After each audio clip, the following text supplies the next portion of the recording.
எல்லாருக்கும் வணக்கம். பிட்காயின் விலை திடீர்னு இறங்குனது நம்ம எல்லாருக்குமே ஒரு சின்ன ஷாக் தான். நிறைய பேர் கேக்குறாங்க, பிட்காயினோட ரேலி முடிஞ்சு போச்சான்னு. இது பயப்பட வேண்டிய விஷயமா இல்ல ஒரு நல்ல வாய்ப்பா? வாங்க, Integia.ai கட்டுரையை வச்சு இத பத்தி டீப்பா பார்க்கலாம். சரி, முதல்ல நம்பர்ஸ பாத்திரலாம். போன 30 நாள்ல மட்டும் பிட்காயின் மதிப்பு கிட்டத்தட்ட 9% கீழே போயிருக்கு. அதுலயும் குறிப்பா அக்டோபர் 10ஆம் தேதி ஒரு ஃபிளாஷ் கிராஷ் நடந்திருக்கு. அதாவது கண்ணை மூடி திறக்கிறதுக்குள்ள விலை சரசரன்னு இறங்கியிருக்கு. இத பார்த்து இன்வெஸ்டர்ஸ் கொஞ்சம் பயந்து போனதுல ஆச்சரியம் இல்ல. இந்த 9% சரிவு எல்லார்கிட்டயும் ஒரே ஒரு கேள்வியை தான் எழுப்புது. பிட்காயினோட பொற்காலம் முடிஞ்சிடுச்சா? இது ஒரு சின்ன தடுமாற்றமா இல்ல ஒரு பெரிய வீழ்ச்சியோட ஆரம்பமா? இதுக்கு பதில் தேடுறது தான் நம்மளோட இன்னைக்கு வேலை. இந்த கேள்விக்கு விட கண்டுபிடிக்க நாம சில விஷயங்களை பார்க்க போறோம். முதல்ல, இந்த சரிவுக்கு என்ன காரணம்? ரெண்டாவது, ஷார்ட் டேர்ம்ல வர்ற பயத்துக்கும் லாங் டேர்ம்ல இருக்கிற நம்பிக்கைக்கும் என்ன வித்தியாசம்?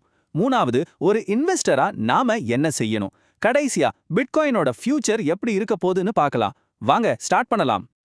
சரி, இந்த விலை வீழ்ச்சியை புரிஞ்சுக்க நம்ம முதல்ல கேட்க வேண்டிய கேள்வி இதுதான். இது பிட்காயினோட டெக்னாலஜியில இருக்கிற பிரச்சனையா இல்ல வெளியிருந்து வர அழுத்தமா? காரணத்தை சரியா கண்டுபிடிச்சாதான் அடுத்த ஸ்டெப் என்னன்னு தெரியும். இங்க தான் ஒரு முக்கியமான விஷயம் இருக்கு.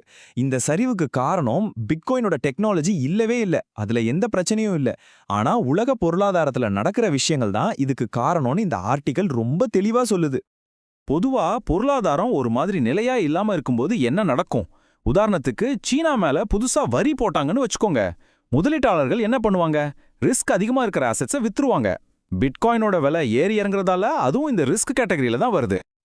அப்போ நாம புரிஞ்சுக்க வேண்டிய ரொம்ப முக்கியமான பாயிண்ட் இதுதான். இந்த விலை வீழ்ச்சிங்கிறது மார்க்கெட்ல இருக்கிற ஒரு பொதுவான பயத்தோட வெளிப்பாடு.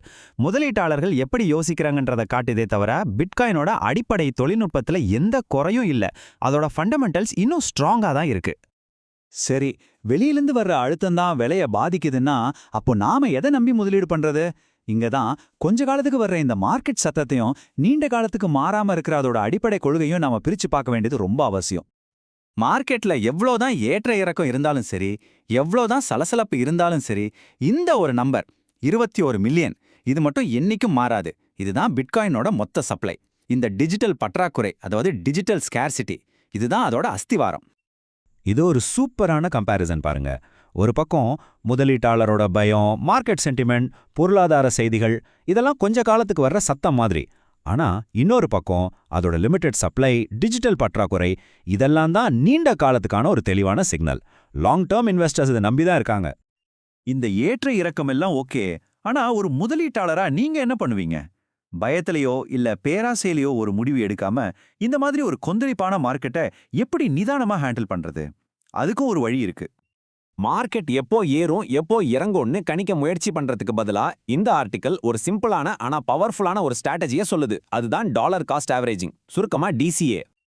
இது ரொம்ப சிம்பிளான ஒரு 3 ஸ்டெப் ப்ராசஸ் தான். முதல்ல, மாசம் இவ்வளோன்னு ஒரு தொகையை முடிவு பண்ணிக்கோங்க. ரெண்டாவது, விலை ஏறுதா இறங்குதான்னு பார்க்காம அந்த தொகையை ரெகுலரா இன்வெஸ்ட் பண்ணுங்க. மூணாவது, உங்க எமோஷன்ஸை கண்ட்ரோல்ல வச்சுக்கோங்க. இதனால நீங்க வாங்கின விலையோட ஆவரேஜ் கம்மியாகும். அதே சமயம் பயத்துல விற்கிறதையும் தவிர்க்கலாம். DCA மாதிரி ஸ்ட்ராட்டஜி எல்லாம் தனிப்பட்ட முதலீட்டாளர்களுக்கு கண்டிப்பா உதவும்.